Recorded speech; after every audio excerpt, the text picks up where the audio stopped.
A small puzzle piece rests in their hand.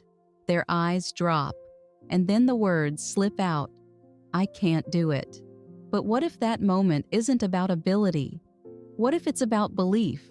Behind every "I can't" is a quiet story of fear, frustration, or simply not knowing where to begin. And as parents, we have the power to rewrite that story. Not with pressure, not with perfection, but with play. Welcome to Seeds of Tomorrow.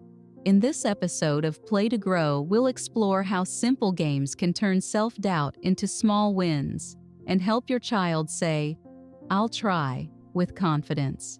Children often say, "I can't," not because they lack skill, but because they fear failure, judgment, or feeling stuck. Instead of correcting them, we can guide them gently. Break tasks into smaller steps. Celebrate effort, not just results. Use playful challenges to build confidence. Offer phrases like, "Let's try together." You don't have to finish, just start. Mistakes help us grow, because when a child feels safe to try, they begin to believe in themselves. And that belief? It's the beginning of growth. 1. The next step game. Goal: teach children to break overwhelming tasks into smaller, achievable steps. Why it works? When a child sees a big task, like cleaning their whole room, finishing a large puzzle, or learning a new skill, their brain can feel overloaded. This overwhelm often triggers, "I can't." By breaking the task into smaller, bite-sized steps, you remove the mental barrier and give them a clear starting point. How to play. Choose a task your child feels is too big. Ask, "What's the very first small thing we can do?" Focus only on that first step. Once it's done, celebrate, then move to the next step. Example: your child is staring at a 200-piece puzzle. They sigh, "I can't do it." You respond, "Let's just find all the corner pieces first. That's our only job right now. Once the corners are done, great. Now, let's find all the blue sky pieces."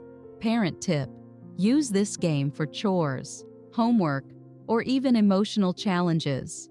Let's just write the first sentence of your story, then we'll see what's next. Over time, they'll start breaking tasks down on their own. 2. The effort journal. Goal: build a personal record of times they overcame "I can't." Why it works? Children often forget their past successes, especially when facing something new. An effort journal becomes a visual reminder that they can do hard things. How to play. Get a notebook or create a digital version. Every time your child says "I can't," but then succeeds after trying, write it down together. Include the date, what they thought they couldn't do, and how they managed it. Example entries: "I thought I couldn't ride my bike without training wheels, but after 3 tries, I did. I thought I couldn't read the long story, but I finished it with Dad's help." Parent tip: when they face a new challenge, open the journal and read past entries. This shifts their mindset from doubt to possibility. 3. The help request game. Goal: normalize asking for help as a strength, not a weakness. Why it works? Some children avoid asking for help because they think it means they've failed. This game reframes help-seeking as a smart strategy.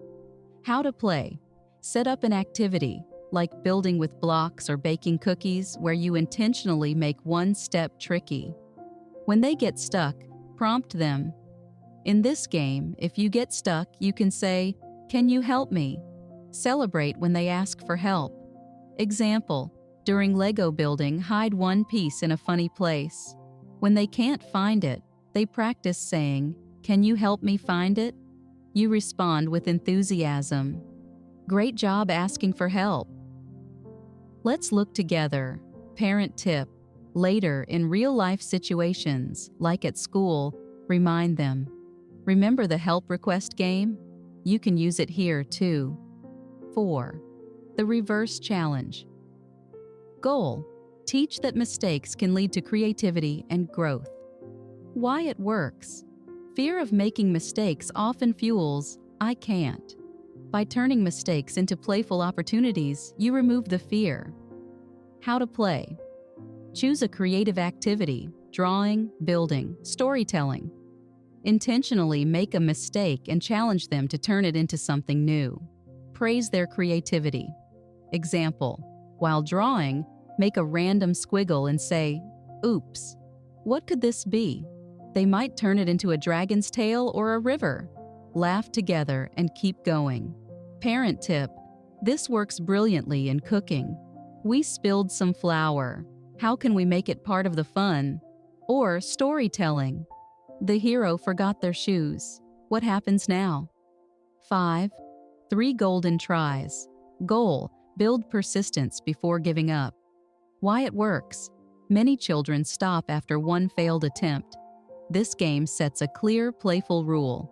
Try 3 times before deciding to stop. How to play. Before starting, agree. We try 3 times before we say, "I can't." Count the tries out loud.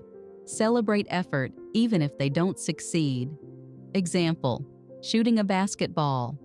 First try, so close. Second try, you're getting the hang of it. Third try, amazing effort. Parent tip: over time, you can increase the number of tries or let them set their own challenge number. 6. If, then, thinking. Goal: teach problem solving instead of stopping at the obstacle. Why it works. "I can't" often means "I don't know another way." This game trains flexible thinking. How to play. When they say "I can't," ask, "If this way doesn't work, then what else could we try?" Brainstorm together. Try the new approach.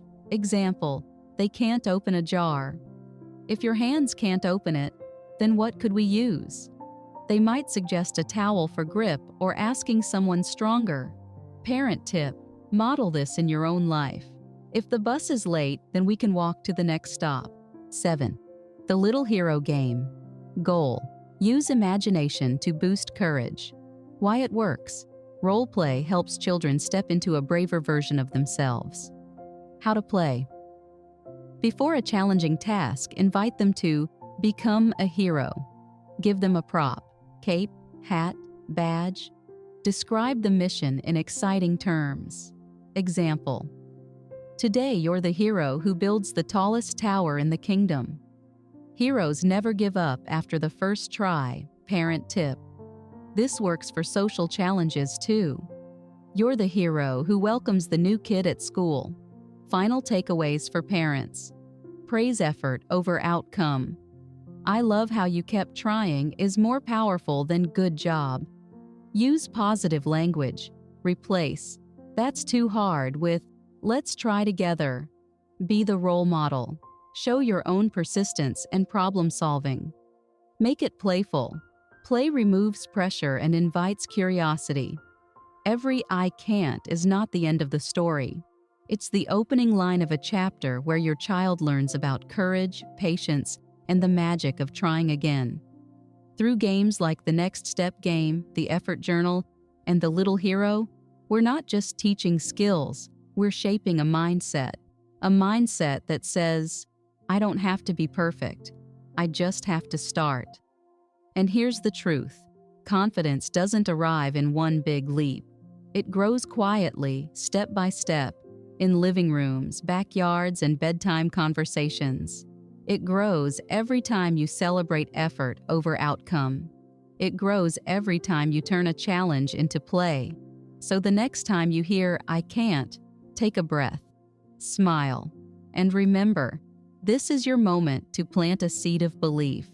Because one day, that seed will bloom into a voice that whispers not "I can't," but "I'll try," and "I'll grow." If this episode gave you ideas, hope, or even just a smile, imagine what we can grow together. Subscribe to Seeds of Tomorrow for more Play to Grow episodes, practical tools, gentle parenting strategies, and games that help children thrive with confidence, empathy, and joy. Click subscribe and let's keep planting seeds. One story, one game, one child at a time.